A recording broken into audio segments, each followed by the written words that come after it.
अस्सलामुअलैकुम। Straight talk में खुशामदीद। आपके साथ मैं हूं आयशा बख्श। ये तो होना ही था। खैबर पख्तूनख्वा से लेकर कराची और गिलगित बल्तिस्तान, आज़ाद कश्मीर से लेकर बलोचिस्तान के शहरों तक महंगाई से सताए अवाम गमो गुस्से की हालत में सड़कों पर निकल आए हैं। एक आम पाकिस्तानी के लिए अब बिजली के एक बल्ब और पंखे का बिल अदा करना भी मुश्किल हो गया है। पाकिस्तान में काफ़ी अरसे बाद ऐसा बड़ा एहतजाज देखने में आ रहा है जिसमें अवाम किसी सियासी, मजहबी, समाजी नहीं बल्कि मुकम्मल तौर पर अपनी माशी मुश्किलात के बायस इश्तियाल में नजर आ रहे हैं। अब यहाँ पर बुनियादी सवाल यही है कि अवाम किसके हाथ पे अपना लहू तलाश करे। इस सवाल का जवाब इतना सादा नहीं, क्योंकि यहाँ आवे का आवा ही बिगड़ा हुआ है। जुलाई में इस वक्त की वफाकी काबीना ने बिजली के बुनियादी टैरिफ को बढ़ाने की मंजूरी दी। नेपरा की तरफ से 4.96 रुपए फी यूनिट टैरिफ के मुकाबले में 7.5 रुपए तक बढ़ा दिया गया। रेगुलेटर ने बिजली की तकसीमकार कंपनियों के खसारे की तलाफी के लिए टैरिफ को बढ़ाया था। बिजली की तकसीमकारी की जिम्मेदार कंपनीज को सालाना 150 अरब रुपए के खसारे का सामना है, जिसकी वजह से पावर सेक्टर के नुकसान और गर्दशी कर्ज में मुसलसल इजाफा हो रहा है।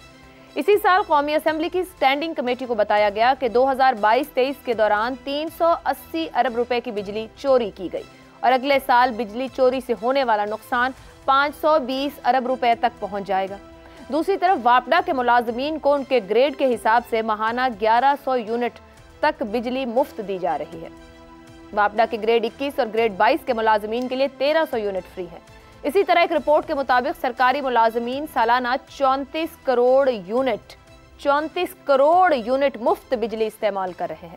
बिजली चोरी के सबब पावर डिवीजन को 2.6 ट्रिलियन रुपए के जिस गर्दशी कर्ज का सामना है, इसका बोझ अवाम पर मुंतकिल कर दिया गया है। और अब एक आम पाकिस्तानी से फाइनेंसिंग कॉस्ट यानी FC सरचार्ज के नाम पर इसी खसारे को पूरा करने के लिए लूट मार की जा रही है। जाहिर है पाकिस्तान के तालीम याफ्ता अफराद को इन हकाइक से आगाही होगी, मगर अब अवाम अशराफिया की अय्याशियों और हुक्मरान तबकात की नाअहली की कीमत अदा करने को तैयार नहीं, जिसका सबसे बड़ा सबूत इस वक्त पाकिस्तान भर के शहरों में होने वाले एहतजाज और मुजाहिरों की सूरत में हमारे सामने आ रहा है। ये मामला क्या वाकई ऐसा है कि अनगवर्नेबल है, अनकंट्रोलेबल है और हर बार की तरह अब की बार भी, बल्कि गुज़िश्ता कई सालों से बार बार अशराफिया ने ये रास्ता, ये तौर तरीका पकड़ लिया है कि अपना और अपनी अय्याशियों का बोझ अवाम की जेब पर डाल दिया जाए। इसी पर गुफ्तगू करेंगे। हल है, हल नहीं है। पैनल में हमारे साथ हैं हसन निसार, शहजाद चौधरी, अबसारा आलम और जैगम खान। आप चारों का बहुत शुक्रिया। प्रोग्राम का पहला सवाल आप सबसे। अशराफिया मुल्क की माशी तबाही की जिम्मेदार, नफरत भरा इश्तियाल क्या मुल्क को अनारकी की तरफ लेके जाएगा? हालात जहां आ गए हैं या अवाम को जहां ले आया गया है, इसके आगे हल है, हल नहीं है, या एक बार फिर रो पीट कर अवाम आराम से बैठ जाएगी या मामलात हाथ से निकल जाएंगे? हसन निसार साहब। देखें आयशा, पहली बात, बर्रे सगीर और आम आदमी की भूख और नंग, वेदर इट वॉज अ मुस्लिम और अ हिंदू और एनीबडी एल्स, ये लाजिम व मलजूम है। चैलेंज है। जब मुसलमानों की हुकूमत रही, 8.5 के सवा रही, अपने मुहावरे देखो, भूख नंग के हवाले से शर्मनाक हैं। अच्छा, अल्लामा इकबाल ने से बिस्मिल्लाह करते हैं ना जी, पाकिस्तान बनने से बहुत पहले फरमाया था, जो तकरीबन बैन कर दिया गया है, जिस खेत के दहकां को मयस्सर ना हो रोजी, जिस खेत के दहकां को मयस्सर ना हो रोजी, उस खेत के हर खोशा गंदम को जला दो। इनको 75 साल ठुड्डे खा के समझ आई। पाकिस्तान बनने के बाद हालात बद से बदतर हुए। अब चलो उसके बाद प्रमोट होते हैं थोड़ा। कतील शिफाई ने लिखा, दुनिया में कतील उससा मुनाफिक नहीं देखा जो जुल्म तो सहता है, बगावत नहीं करता। शुक्र है गैरत आई है। इससे आगे चलो, मुनीर न्याजी जैसा शायर पैदा नहीं किया हमने। मुनीर न्याजी लिखता है, वो बद्दुआ थी जिसकी कबूलियत का शायद वक्त आ गया। मुनीर न्याजी लिखते हैं, इस शहरे संग दिल को जला देना चाहिए। सिर्फ बिजली के बिलों को नहीं, इस शहरे संग दिल को जला देना चाहिए, फिर इसकी राख को भी उड़ा देना चाहिए। मिलती नहीं अमान हमें जिस जमीन पर एक हश्र उस जमीन पे उठा देना चाहिए। इस पे मैं 12 घंटे at a stretch non stop बात कर सकता हूं। जाओ कभी जाके सूंघो एवन फील्ड को, तुम्हें पाकिस्तान के गरीब आवाम के खून पसीने की बू आएगी। सरे महल फलाना है, पाकिस्तान इनके लिए बना था। आई एम सॉरी, मैंने बात कर ली। ठीक अफसार साहब, 380 अरब रुपए की बिजली चोरी, 2.5 ट्रिलियन से कुछ ज्यादा रुपए के गर्दिशी कर्जे, सरकारी मुलाजमीन के लिए 34 करोड़ यूनिट मुफ्त बिजली, इस सब की जिम्मेदार IMF तो नहीं है। ये अवाम को कम से कम समझ आ गया है। ये जो हमारे यहाँ के मामलात हैं, हुक्मरान जो वादे जो बातें करके आते हैं, ना उसका विजन रखते हैं, ना वो डिलीवर कर पाते हैं। क्या एक बार फिर हुक्मरान या शराफिया आवाम को धोखा देने में कामयाब हो जाएंगे इतनी सी बात करके कि किस्तें कर दी जाएं बिल की, गुजार दिया जाए वक्त को, या आवाम ने तय कर लिया है कि चीज़ों को दुरुस्ती की तरफ लेकर जाना है, आवाम बढ़ पाएगी आगे? अवाम कहाँ बढ़ पाएगी। ये तो ऐसे खामखा में हसन निसार साहब ने 2 शेर सुनाए हैं। शायर तो रोमांटिक्स होते हैं, 3 बल्कि 3 शायरों का जिक्र किया उन्होंने। शायर रोमांटिक्स होते हैं, ऐसी बातें किताबों में और लाइब्रेरियों में। हाँ, वो मैं तीनों की बात की है। आप देखें ना, अब आप जज्बाती हो रहे हैं तो कोई मसला नहीं, मैं तो उनकी बात की है। मैं चूज नहीं करता हसन निसार साहब, मैं एवन फील्ड का और सरे का जिक्र करूंगा और मैं गोल्फ क्लब का भी जिक्र करूंगा। मतलब सिर्फ ये है रहमान में और शैतान में पिक एंड चूज होता है, और मुर्दे हैं जो जज्बाती नहीं होते। करना रहमान और शैतान का फैसला मैंने या आपने नहीं करना, तारीख ने करना है। चलो अवाम कर रहे हैं, जालिम चीज है, वो किसी को नहीं छोड़ती। हाँ, देख रहे हैं ना, हम सब कुछ देख रहे हैं कि हम हमारी जो पसंद है, हमारी मर्जी का जो पसंदीदा हीरो है ना, उसको तो पकड़ के मैं दुरे लगाऊं नंगा करके डी चौक पे, लेकिन जो मेरा लाडला है कोई पत्थर से ना मारे उस दीवाने को। ऐसा नहीं चलता। इसलिए इनका नहीं आते इस बड़े सगीर में कि हमारा जो दानिश्वर तबका है ना, हमारा दानिश्वर तबका जो है वो पहले फैसला कर ले कि उसने क्या करना है। क्या उसने दानिश्वराना ईमानदारी दिखानी है कि नहीं दिखानी? अगर नहीं दिखानी तो फिर यही होगा। आवाम भी ऐसे ही है। बस ठीक है, मैं गलत, मेरी राय है। तो अभी साल पूरा नहीं हुआ था। You are most welcome. I respect your opinion and you should respect my opinion. 1 साल भी नहीं हुआ था पीटीआई की गवर्नमेंट को जब मैंने डांग उठाई थी इन पे। गलत कह रहे हैं आप। चले डांग, उस पे जावेद चौधरी से लेके रऊफ क्लासरा तक ने कॉलम लिखे थे। मैं आपकी बात नहीं कर रहा, मैं जनरल बात। हमारा मामला किसी एक के दौर तक तो महदूद ही नहीं, दहाइयां गुजर गई इस बिजली बहरान को और बिजली के मसाइल को। सुने आयशा, देखिए हम सवाल से हट गए हैं, लेकिन अब मैं बात पूरी करूंगा। बात यह है कि जब आप एक सांप को दूध पिलाते हैं 11 साल और फिर उसको डांग उठाते हैं ना, तो वो सांप का काबू नहीं आता। फिर कर ले काबू। फिर आपने 11 साल जो इस मुल्क के साथ किया है। अब आयशा ये ना मुझे कहिएगा 75 साल में क्या हुआ। फिर 75 साल की बात करनी है तो 1500 साल तक पीछे जाएं। फिर हम मैं 75 डेढ़ नहीं जा रही सर, 2-3 दहाइयां पीछे जा सकती हूँ। जब 90 की दहाई से बिजली का बहरान और IPPs का मामला शुरू हुआ सर, वहां तक तो जाना पड़ेगा। किसी को तो चीजें दुरुस्त करनी है, बस अवाम ने सबको परख लिया। शुरू कर लेना तो पिछली 1 दहाई से शुरू कर लें। सर कोई विजन होगा तो कोई शुरू करेगा ना, शुरू होने का तो चांस आज भी नहीं है। और विजन बात तो करने दें, अल्लाह की बंदी बात तो कर लेने दें। या तो आप बोल लेंगे मैं बोल लेता हूँ, दोनों बोलेंगे तो कोई समझ नहीं आएगी किसी को।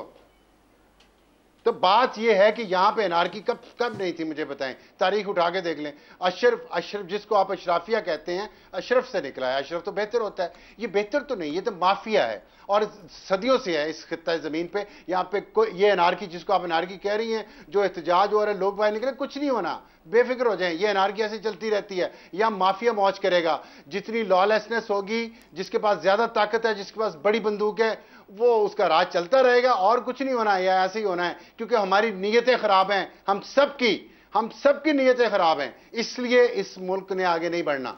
सीधी सी बात है, कोई हल नहीं है।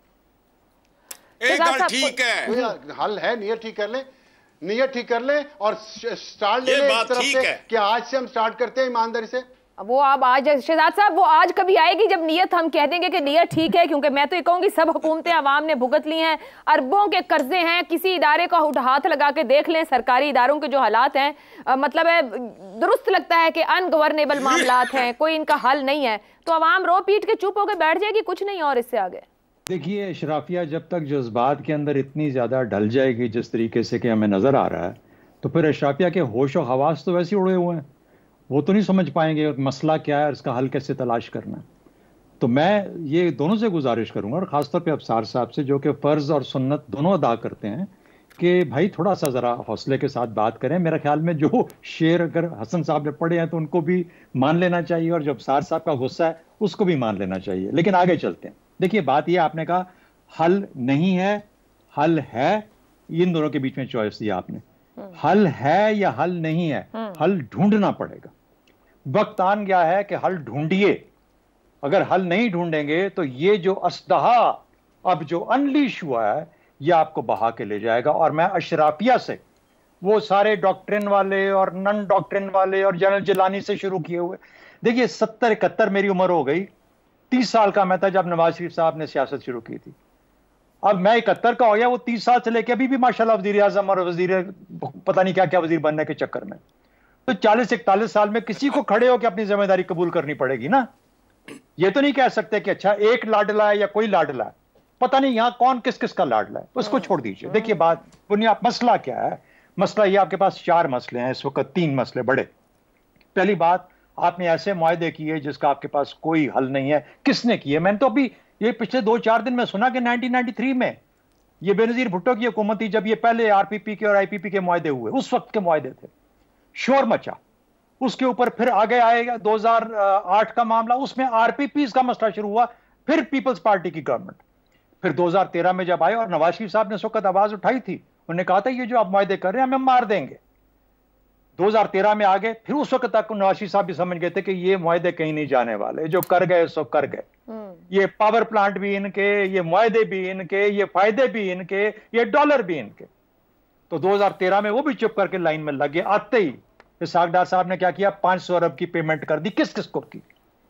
अब उसको ढूंढते रहे कि वो 500 अरब किसको पे किए। पहले शायद हफ्ते के अंदर अंदर हैरान परेशान पाकिस्तान रह गया। 500 अरब की यकमुश्त पेमेंट, और उसके बावजूद 5 साल के बाद जाते हुए 1100 अरब का सर्कुलर डेट छोड़ गया हमारे सरों के ऊपर। तो पूछे भाई वो सर्कुलर डेट कहां से आया? जब एक तो खत्म हो गया था तो कहां से आया? इमरान खान की हुकूमत खत्म हुई, 1100 से 2100 पे चला गया।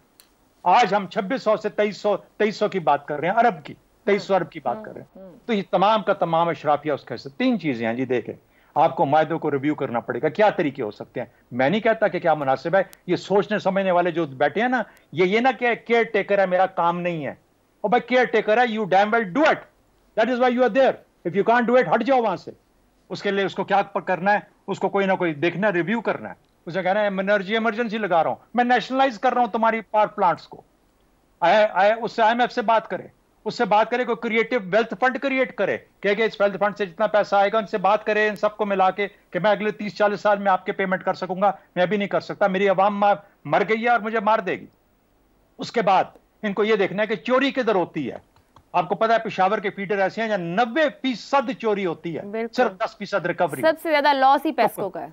तो आप मुझे बताइए, ये जो आपने बताया इतने यूनिट जो मुफ्त बैठे खा रहे हैं सारे, ये मुफ्त खोरे, मुझे पता है कहां कहां बैठे हैं, कौन कौन है, इनसे पेमेंट करवाएं, वरना ये बहा के ले जाएंगे आपकी हर चीज को। शहजाद साहब क्यों नहीं करवा पाते? शहजाद साहब माजरत के साथ कतई कलामी, बिजली चोरी, लाइन लॉसेस, बिलों की अदम अदायगी। 99 में उस वक्त की हुकूमत ने फौज से मदद मांगी, फिर खुद मुशर्रफ साहब की हुकूमत ने कोशिश की फौज को इस्तेमाल करने की, इसके बावजूद के पूरा कंट्रोल था। ये नासूर खत्म नहीं हो सका, ये क्यों नहीं हो पाता है? ये लाइन लॉसेस, बिजली चोरी, ये क्यों? 2013 में 500 अरब अदा करके सारा सर्कुलर डेट खत्म कर दिया। बिल्कुल ऐसा है, बिल्कुल ऐसा है। तो फिर उसके बाद आज 2300-2600 पे बैठे हुए हैं। तो आप पूछे, और इसके अंदर भी वो 1500 अरब नहीं है गैस का, गैस का भी 1500 अरब सर्कुलर डेट लगाओ, इसकी कोई जिक्र ही नहीं करती। वो बॉम्ब है, वो आतिशफशा है, जब फटेगा तो पता नहीं क्या क्या लेके चला जाएगा। आज पाकिस्तान के माशरे की बका, आज आपको रियासत को खतरा नहीं है, रियासत को अंदर से खतरा है। ये जो इंप्लोजन होने जा रहा है इससे खतरा है। और अगर कोई नहीं समझता तो समझ आए, वजीर आजम साहब, वजीर खजाना साहब, वजीर एनर्जी साहब, वजीर फलाना फलाना साहब काम कीजिए, ठीक है, ओनरशिप लीजिए, and if you can't do it कहिए कि नहीं हो सकता, और इसके खतरात आगे बहुत ज्यादा हैं। अगर आगे जाके बात करिए ना, आपने क्या फायदा कौन उठाएगा, बिल्कुल करेंगे, हाँ उसके ऊपर बात करेंगे, उस वक्त बताएंगे फायदा किसको जा रहा है, इसलिए हल कर लो वरना किसी और तरफ बात चली जाएगी। ज़ैगम साहब कौन कौन किस किस का लाडला, इसको एक तरफ रख देते हैं। पाकिस्तान के एतबार से भारत में बिजली 13 रुपए यूनिट, बांग्लादेश में 12 रुपए 60 पैसे फी यूनिट और पाकिस्तान में 53 रुपए, और इससे भी ज्यादा है, 65-70 तक भी बिल जाता है। काम हो नहीं रहा इतने सालों से, काम किसी को रेंट आउट कर दिया गया है, ये क्या मसला क्या है हमारे साथ कि हम मसले खड़े कर सकते हैं, हल नहीं है यहाँ पे किसी भी के पास भी, वो कोई भी हो। आयशा साहिबा, आपने जो हमारे हमसाया मुल्कों में बिजली के रेट बताए हैं, उसके साथ ये भी इजाफा करना होगा कि आज पाकिस्तानी, एक आम पाकिस्तानी इन तमाम हमसाया मुल्कों से गरीब हो चुका है। बिल्कुल, आज एक आम पाकिस्तानी बांग्लादेशी से भी गरीब हो चुका है, भारतीय से भी गरीब हो चुका है, श्रीलंकन से तो पहले ही गरीब था। पाकिस्तान के बारे में अक्सर कहा जाता है कि एक कमज़ोर रियासत और मजबूत माशरा, लेकिन आज मुझे ये महसूस होता है कि पाकिस्तानी माशरा एक खाई के दहाने पर खड़ा है। वो तमाम लवाज़िमात जो किसी माशरे में, जो किसी मुल्क में अनारकी पैदा कर सकते हैं, वो पाकिस्तान में मौजूद हैं। कोई एक चिंगारी, जिसको ट्रिगर कहते हैं, कोई एक ट्रिगर पाकिस्तान में खौफनाक हालात पैदा कर सकता है। मैं सिर्फ आपको 2-3 चीज़ें गिनवा देता हूँ। जब माशी तबाही और बेचैनी हो तो उस वक्त ख़तरात बहुत बढ़ जाते हैं, जब लोगों में खौफ और बेयकीनी हो, और तीसरी बात ये, जब हुकूमत और हुकूमती अदारों की अवाम में साख ना हो, जिसको लेजिटिमेसी कहते हैं। और इन 3 चीज़ों के ऊपर रख लीजिए यूथ बल्ज। तमाम यूथ बल्ज मुल्क दुनिया के जो हैं वो अनस्टेबल हैं। इतनी बड़ी यूथ बल्ज, इतना बड़ी जवान तादाद जिनके पास कुछ मुयस्सर नहीं है, जिनको आगे कुछ नज़र नहीं आ रहा, जो बेचैन है, जो नाराज़ हैं। और उसके ऊपर ऐसे हालात में जो एक सेफ्टी वॉल्व होता है जमहूरियत का, जो इलेक्शंस होते हैं, आज किसी को पता नहीं कि पाकिस्तान में इलेक्शन कब होंगे। देखिए एलीट्स की, आपने पाकिस्तान की अशराफिया की बात की, और सिर्फ अशराफिया नहीं, यहाँ एलीटिस्ट इकानमी है, अशराफियाई मईशत है। एक ऐसी मईशत है जो for the elite by the elite है। अशराफिया ने बनाई है, अपने लिए बनाई है, उनको फ़ायदा करती है, अवाम की कास्ट पे करती है, अवाम को नुकसान पहुंचा के करती है। आपने 90 की दहाई का हवाला दिया। 1994 में पाकिस्तान की पावर पॉलिसी आई।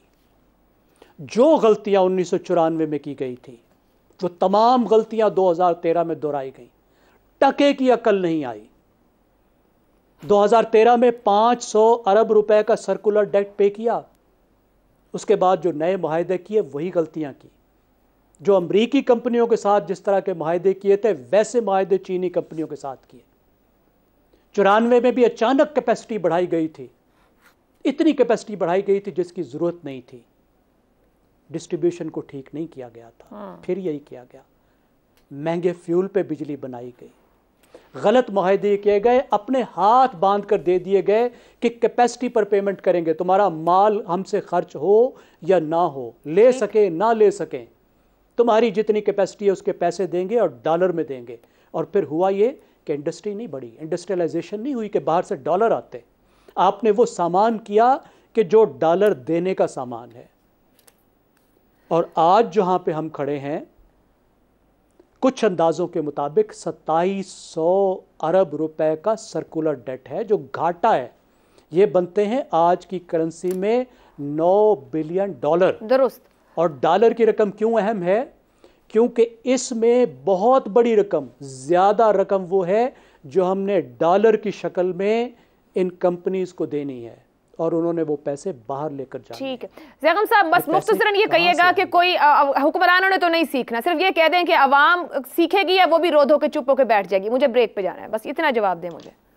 देखिए अवाम तो दबाव डाल सकते हैं, हल तो उनके पास नहीं है, डाल लेंगे तो दबाव डाल सकते हैं, शोर मचा। मेरे ख्याल में अब अवाम वहां पर आ पहुंचे हैं, ठीक है, उस पॉइंट पर आ गए हैं, इतने डेस्परेट हो चुके हैं कि वो सड़कों पर रहेंगे। एक बहरान नहीं, एक से जायद बहरान मौजूद हैं, किसी एक इदारे में नहीं, हर इदारा एक से बढ़कर एक खसारा सामने रख रहा है। हुक्मरान सीखने को राजी नहीं है, क्या आवाम वाकई सिखाएंगे अब की बार? मजीद गुफ्तगू इस ब्रेक के बाद। ब्रेक से पहले बात हो रही थी बिजली के बिलों को लेकर। माशी बहरान एक अलहदा मामला है। गुफ्तगू करते हुए जैगम साहब ने कहा कि गलतियों से कुछ नहीं सीखा, दहाइयों बाद भी वही बात हुक्मरान दोबारा दोहरा देते हैं, और जब गलतियों पर गलतियां होती रहें तो फिर यकीनी तौर पर बहरान जन्म लेते हैं।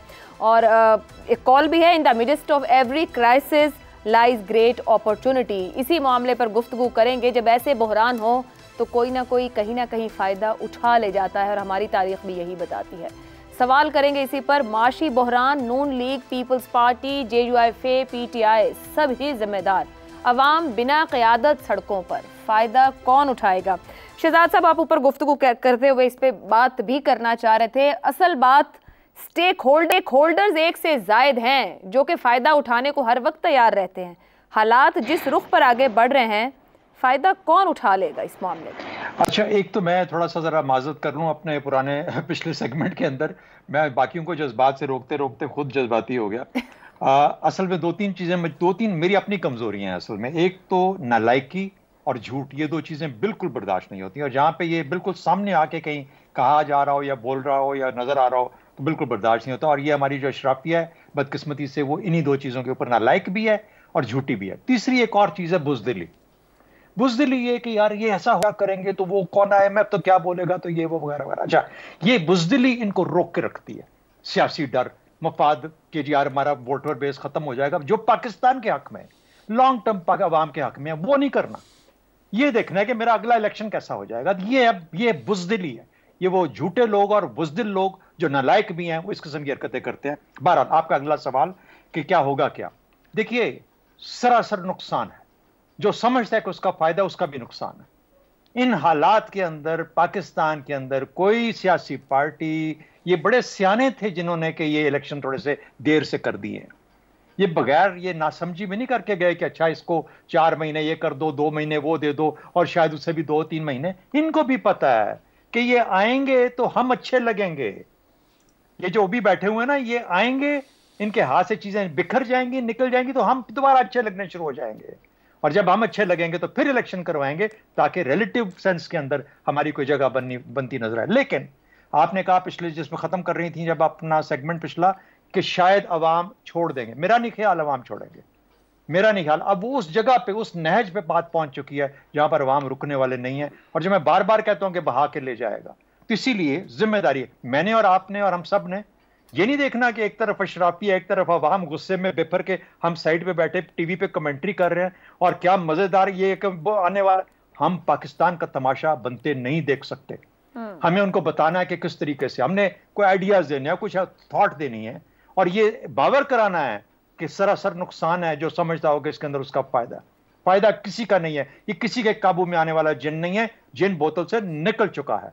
इसको हमने मैनेज करना है, इसको हैंडल करना है। उसके लिए क्रिएटिव थिंकिंग चाहिए, एक पॉलिसी फॉर्मुलेशन चाहिए जो कि उस डायरेक्शन पे लेके जाएगी। मैं इसकी बात कर रहा हूं जो हमारा बिजली का मसला है और एनर्जी का जो मसला है, इनकी बात कर रहा हूं। मैंने 3-4 इशारे दिए भी पिछले उसके ऊपर। मैं कुछ चीजें छोड़ गया जज्बात के अंदर आके, लेकिन उसके ऊपर अगर कोई बहस करना चाहे तो उसके अंदर कुछ ऐसी चीजें हैं जो कि हमारे सोचने और समझने वाले जो जिम्मेदार हैं वो उस लाइन पे चल सकते हैं। ये जो SIFC है ना, SIFC ये कंबाइंड जिम्मेदारी लेने वाली है। ये फौज भी आए आगे, ये भी आए, मिलके बैठे हैं, और बाकियों को भी बुलाएं और देखें कि क्या इसका रास्ता निकल सकता है। निकालना पड़ेगा, वरना ये नहीं समझ सकते कि फायदा किसका होगा, नुकसान फायदा किसी का नहीं होगा, सरासर नुकसान होगा।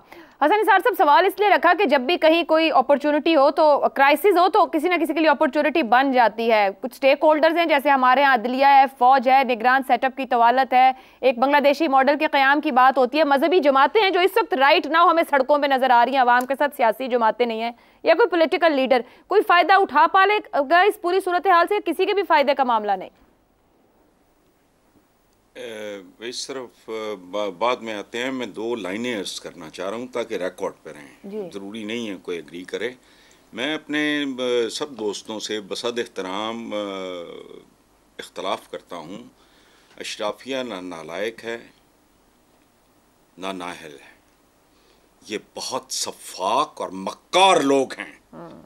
जितनी अदायगियां इन कंपनी को जिन टर्म्स पे की गई कि ऐसी बरतिए ना बरतिए, इनमें इन सबके लायंस शेयर्स थे, अरबों डॉलर्स थे जो उन्होंने बार वसूलियां की होंगी। ये लिख के रख लें। वो रेमंड बेकर की किताब है, वो थोड़ी पढ़ के किसी वक्त देख लें, काफी बदहजमी को अफाका होगा। सो ये नहीं है, ये बदमाशी की आखिरी इंतहा थी ये। अच्छा, अब आते हैं कि जी कौन फायदा। सब तो तकरीबन नंगे हो गए, एक्सपोज हो गए, और बल्कि मंजर से भी गायब हैं, तकरीबन गायब हैं। कोई है विजिबल? काबिल नफरत हैं, काबिल मुस्तरद किए जा चुके हैं। सो फायदा मैं नहीं जानता कौन उठाएगा। अब अगर कोई ब्लैक हॉर्स निकल आए, आई कांट प्रिडिक्ट, मेरे पास इतनी अकल और तजर्बा नहीं है। जानता मैं सिर्फ इतना हूं कि इसका फायदा आवाम को होना चाहिए। नॉन स्टॉप रहे, ये रुकने ना पाए। ये जो देखो बात सुनो, ये जो लीकेज, पेल्फ्रेज, चोरी होती है बिजली की, हुज रिस्पॉन्सिबिलिटी? ये जख्म साहब ने करनी है, ये शहजाद भाई करेंगे या अफसार आलम ने करनी है? दुरुस्त। इनके खाते में जाए बदमाशों के, बिल्कुल ना है हुकूमतों के। वहां रिकवरी नहीं हो रही तो am I responsible? Why should I pay? लोगों को नॉन स्टॉप जाना चाहिए, मंतकी अंजाम तक पहुंचाना चाहिए, और फायदा सिर्फ अवाम को होना चाहिए। और इस बात को इंश्योर करना चाहिए ये लोलो पोपो लॉलीपॉप वगैरह खा के साइड पे ना हो जाएं। अगला राउंड इनका बहुत भयानक होगा। बस मेरी ये गुजारिश है। ठीक है, फायदा सिर्फ अब ये रुके ना, फायदा सिर्फ अवाम को होना चाहिए। इसी तरह मामला आगे नहीं बढ़े। हकीकत है, कोई भी हुक्मरान हो, उसके नीचे इदारे काम करते हैं। जो इदारा नुकसान में हो, उसकी जेब से वो नुकसान पूरा होना चाहिए। एक एक इदारे का एहतसाब होना जरूरी। मगर क्या इस पर तरफ बढ़ पाएंगे, ये सबसे अहम सवाल है। एक ब्रेक के बाद मजीद गुफ्तगू। प्रोग्राम के आखिरी हिस्से में खुशामदीद। गुफ्तगू हो रही थी माशी बहरान पर। Noon league, peoples party, JUIFA, Pakistan Tehreek Insaf, सभी जिम्मेदार, अवाम बिना क़यादत सड़कों पर। फायदा कौन उठाएगा? अबसार साहब।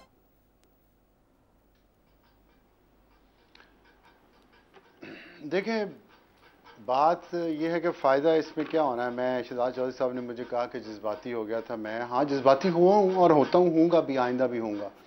जो कुछ नज़र आ रहा है, जितनी बदनीयती नज़र आ रही है यहाँ की, जो जिसको आप अशराफिया कहते हैं, तो माफिया कहूँगा, और उस मुल्क के साथ रखी हुई है उन्होंने, उसका जो दुख है, जो तकलीफ़ है, जो दिल में जो कुछ है, वो क्यों ना बाहर निकालें, क्यों रखे दिल के अंदर, क्यों ना बताएं इन लोगों को इनके चेहरों पे कि आप लोग हमारे साथ क्या गलत और कब से कर रहे हैं। बिल्कुल बताना चाहिए। मैं समझता हूँ ये ईमानदारी नहीं है कि अगर मुझे कैमरे के सामने बोलने का मौका है तो मैं उस सच को अपने अंदर दबा के रखूँ जो मुझे कहना चाहिए, जिस पे मैं बिलीव करता हूँ। लोग नहीं एग्री करते उससे, उनका हक है, मेरा हक है कि मैं जो चाहूँ वो बोलूँ, और वरना हालात ठीक कर लें। और मेरी अपनी एक रीडिंग है हिस्ट्री की, पाकिस्तान की, और मैं उसको उसके मुताबिक देखता हूँ। उसमें मैं समझता हूँ जिसका जितना कसूर है उसको मैं कहूँगा, जिसका ज़्यादा है उसको ज़्यादा कहूँगा, जिसका कम है उसको कम कहूँगा। अब आपने ये जो सवाल किया है, अब इस सवाल में आप मुझे बताएं कि मैं आपको 75 साल पीछे जाने का शौक है, मैं आपको 75 साल पीछे लेके जाता हूँ। आपने सियासी जमातों का नाम ले लिया इसमें, आपने इसमें जजेस का नाम क्यों नहीं लिया? आपने इसमें जर्नैलों का नाम क्यों नहीं लिया? आपने इसमें मीडिया का नाम क्यों नहीं लिया? क्या इनका कोई रोल नहीं है इस सारी हालात में जिसमें आज हमें सबका रोल है? सियासी जमातों का भी है, जजेस का भी है, जनरल्स का भी है, मीडिया का भी है। क्यों नहीं है?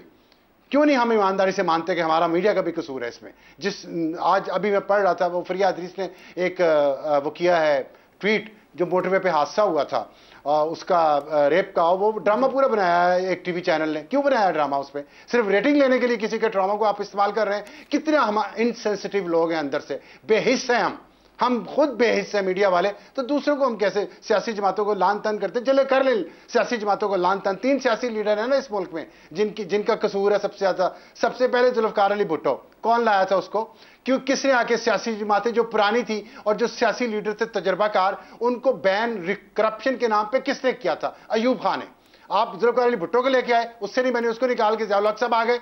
ज़ियाउल हक साहब किसको लेके आए करप्शन खत्म करने के नाम पे? जुनैद को और नवाज शरीफ को। ऐसे ही था ना, मैं तो नहीं लेके आया ना जुल्फ़िकार अली भुट्टो को ना नवाज शरीफ को, उसको भी आपने निकाल दिया क्योंकि आपके उससे इख्तलाफात हो गए। फिर आप लेके आए इमरान खान को, कौन लेके आया? जनरल मुशर्रफ, और उसके बाद जो दौर आया उसमें आपने इमरान खान प्रोड्यूस करके हमें दे दिया। तीनों ये सियासी जमातों को आज आप, ये बड़ी सियासी जमातें हैं, कौन तीनों को लेके आया? क्यों नहीं आप जेन्युइन लीडरशिप, सियासी लीडरशिप इस मुल्क में पनपने देते? इसमें इनको लाने में, पुरानों को तबाह करने में, इस मुल्क को तबाह करने में सबसे ज्यादा रोल जजेस का है, और वो जर्नैलों की शह पे काम करते हैं। कहना चाहिए ये, और हम मीडिया, हम टिश्यू पेपर है उनके हाथ में, इस्तेमाल किया जाता है। क्या ये कोई जवाब दे सकता है कि इस मुल्क की जो 9 मई को हुआ और जो फ्रांस में हुआ जनरल कमर बाजवा के साथ, क्या इस मुल्क में ये रवैया और ये जहनियत हरीम शाह, साबिर शाकिर, सिंथिया रिची और गुलाम चौधरी, गुलाम हुसैन जैसे एंकरों ने नहीं बनाई, और मीडिया के लोगों ने नहीं बनाई, जहन साजी की कि जब आपको ये 9 मई फिर होता है फिर? और उनको कौन कमांड कर रहा था? उस जुडिशरी को जिससे आज हमें शिकायतें हैं, उसको कौन फैसले लिख के भिजवाता था? बताए ना मुझे। तो वो किधर है वो जर्नैल जो लोगों को यहां से उठाते थे इस शहर से, अब किडनैप करते थे पैसे लेने के लिए और उनसे लेते थे, और आज वो बैठे एंजॉय कर रहे हैं। हम उनका क्या करें? हम किधर जाएं? किधर जाए ये मुल्क और ये लोग क्या करें? बिल्कुल दुरुस्त है, माशरे का अक्स है, अशराफिया भी माशरे का अक्स है, और कहीं ना कहीं माशरा अशराफिया से है और अशराफिया माशरे से है ज़ैगम साहब। मगर मैं तो फिर वही बात कहूंगी कि जो सियासतदान हैं वो अवाम के मुंतखब नुमाइंदे हैं, जिम्मेदार ज्यादा हैं, कानून साज हैं। नहीं है, उनको लाया जाता है, उन्हें अपने मफादात को रख के कहीं ना कहीं खड़ा होना पड़ेगा। ना उतरे ना पैराशूट से, ना उतरे अवाम से निकले और उतरे। ना उतारे, ठीक है, ना उतरे तो ना उतारे, तो उतारे भी ना, उतारने वालों का कोई जिम्मा नहीं है। ठीक है, आपका point taken, well taken sir, आपका पॉइंट आ गया, आपका पॉइंट दुरुस्त है। नहीं सीखना, आज भी देखिए कुछ सियासतदान सेंसस से पहले और फिर सीसीआई के बाद और अब क्या कुछ कह रहे हैं, देखें ना चंद दिनों के अंदर ही जमातों के बयानात। ज़ैगम साहब प्लीज सवाल के जवाब पे जेन्युइन लीडरशिप को ऊपर दें, जेन्युइन लीडरशिप को ऊपर दें। मैं अब्सार साहब से उनके आखिरी पॉइंट से इज्जत के साथ इख्तलाफ करूंगा। जिन 3 जमातों का इन्होंने नाम लिया, ये तीनों जेन्युइन अवामी जमातें हैं। अगर इस्टेब्लिशमेंट के बस में इतनी बड़ी जमातें बनाना होता तो पाकिस्तान में शुरू से आखिर तक कोई पाकिस्तान मुस्लिम लीग काफ हुकूमत कर रही होती। बहुत बड़ा वाक़या था कि इन 3 लीडर्स ने इतनी बड़ी मुल्कगीर जमातें बनाई जो करोड़ों लोगों की धड़कन बनी, इसीलिए वो अकाउंटेबल हैं। 1994 से अब तक इन तीनों जमातों ने, बल्कि तमाम जमातों ने हुकूमत की है, और प्लस इस्टेब्लिशमेंट ने डायरेक्ट भी हुकूमत की है और इनडायरेक्ट भी हुकूमत की है। तो तमाम अशराफिया आ गई। जब जिम्मेदारी आएगी तो सिर्फ सियासी अशराफिया की नहीं आएगी, रियासती अशराफिया की भी आएगी। यहाँ पे मैं अब्सार साहब से मुकम्मल तौर पर इत्तफाक करता हूँ, और जिसके पास ज़्यादा ताकत होगी उसकी ज़्यादा जिम्मेदारी होगी। इस वक्त हम जिस सुरंग में घुस चुके हैं, इसके अगली तरफ क्या है ये किसी को मालूम नहीं है। इस वक्त कोई सोशियोलॉजिस्ट आपको ये नहीं बता सकता कि जब इस सुरंग से हम निकलेंगे तो सियासी मंजरनामा क्या होगा, समाजी मंजरनामा क्या होगा। This is beyond prediction. लेकिन अगर मैं मीडियम टर्म में देखूं कि इसकी कैजुअल्टी कौन होगा, इसका नुकसान आज के हवाले से मैं देखता हूँ, जिम्मेदार तो सब हो गए। तो मुझे ये लगता है कि इस वक्त इन मामलात की जो कैजुअल्टी है वो इत्तेहादी जमातें होने जा रही हैं, क्योंकि अवाम की नज़र में इस वक्त वो सबसे ज़्यादा कसूरवार हैं। इसी सूरत हाल से मुस्लिम लीग नवाज़ निकलना चाह रही है पतली गली से। वो चाहती है कि लंबा सेटअप आ जाए, निगरान सेटअप, और लोग भूल जाएं, लेकिन मुझे नहीं लगता कि लोग भूलेंगे। दूसरी पार्टियां फासला अख्तियार करना चाह रही हैं, पीपल्स पार्टी अपने बहाने बना रही है, दूसरी जमातें अपने बहाने, लेकिन ये बहाने काम नहीं आएंगे। और उसकी एक और वजह भी है। उसकी वजह ये है कि ये जमातें खुद इस वक्त अंदरूनी तौर पर टूट फूट का शिकार हैं। पहले बाहर वाला तब फ़ायदा उठाता है जब कोई तंजीम अंदर से टूट फूट का शिकार होती है। असल इनका गुनाह ये नहीं है कि इनको फैसिलिटेट किसने किया, कोई कितना ही फैसिलिटेट कर देता, अगर लोग इनके साथ ना होते कभी इतनी बड़ी जमातें न बनती। इनका असर कसूर ये है कि जो अवाम इनके साथ थे, ये उन अवाम के साथ नहीं हुए जो अवाम इनके साथ थे। बिल्कुल ठीक। ये उन तक नहीं पहुंचे, उनको मुक्तदर नहीं किया, नीचे जाके जमहूरियत नहीं दी, लोकल गवर्नमेंट नहीं बनाई। ठीक है। ये इस वक्त इसलिए बुज़दिल है इस वक्त कि ये वो मौका है जब ताज और तख्त औलाद को हवाले करना है। बड़ी कमज़ोरी का मौका है। करोड़ी कैपिटलिस्ट बन चुके हैं, शुगर मिलों के मालिक हैं, खुद इतने बड़े मफादात हैं, उन मफादात को बचाना है। ठीक है, बिल्कुल। तो आगे क्या होगा मैं आखिर में ख़त्म करूँगा जी। कुछ हमें पता नहीं, कोई एक नया मंजरनामा इससे आगे निकल सकता है। अल्लाह रहम करे। अशराफिया माफिया में बदल गई। जिस माशी बहरान पर खड़े रंग से निकले तो सियासी और समाजी मंजरनामा क्या होगा कोई नहीं जानता, मगर ज़ैगम साहब ये कहते हैं कि नुकसान इत्तेहादी हुकूमत का ही रहेगा। आने वाले दिन तय करेंगे। मुझे इजाज़त दीजिए। अल्लाह हाफ़िज़।